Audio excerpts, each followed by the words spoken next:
ఈ అవినీతి ఆడుదాం ఆంధ్ర గురించి చెప్పాలంటే క్షమించాలి, మరి అవినీతి అని ఎందుకు చెప్పాల్సి వస్తుందంటే వాళ్ళు చేసే కార్యక్రమాలు వైసీపీ వాళ్ళు ఏదైనా అవినీతితోటే ప్రారంభం అవుతాయి.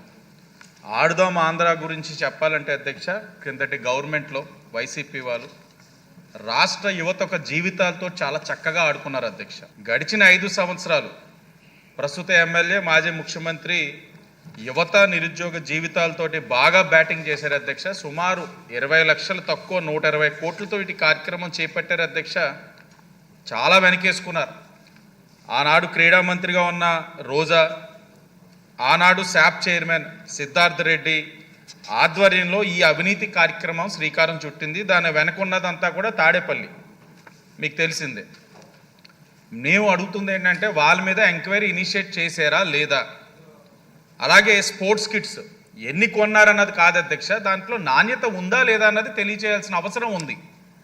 అలాగే 120 మంది బ్రాండ్ అంబాసిడర్స్, అసలు వారు ఎవరు, వారి అర్హత ఏమిటి, వారిని ఎలా ఎంచారు, అసలు వారు ఎక్కడ ఉన్నారు, ఎవరికి ఏమీ తెలియట్లేదు అధ్యక్ష. వాళ్ళు కూడా బ్రాండ్ అంబాసిడర్స్ ఎవరో, వారికి ఎంత పేమెంట్ చేశారు అన్నది కూడా తెలియచేయాల్సిన అవసరం ఉంది అధ్యక్ష. నెక్స్ట్, ఇన్ని కోట్లు పెట్టి మెటీరియల్ కొన్నారన్నారు.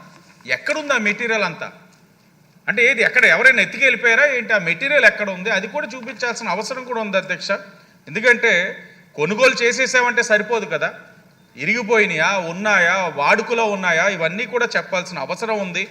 ఇందులో ఎవరో పాల్గొన్నారో అందరికీ కూడా మనకు తెలిసిన వాస్తవమే అధ్యక్ష.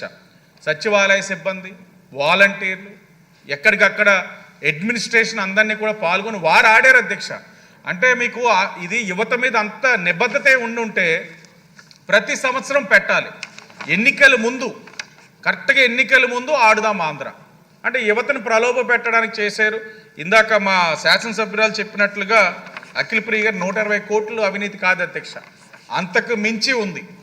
వివిధ శాఖలు వాళ్ళే ఖర్చు రాసేసుకునేవారు. ప్లేయర్స్ ఎంతమంది వచ్చారు? ఇప్పుడు మీ ద్వారా మంత్రి గారిని కూడా అడుగుతున్నాం, ఎన్ని టీమ్స్ వచ్చినాయి, ఎంతమంది ఆడారు, ఆ లిస్టులు ఏంటి, వాళ్ళకి మెడల్స్ ఇచ్చారంటున్నారు, ఎంతమందికి ఇచ్చారు, ప్రైజ్ మనీ, ఆ పారితోషికం ఏంటి, ఎంత ఇచ్చారు, ఇవన్నీ కూడా తెలియచేయాల్సిన అవసరం ఉంది అధ్యక్ష.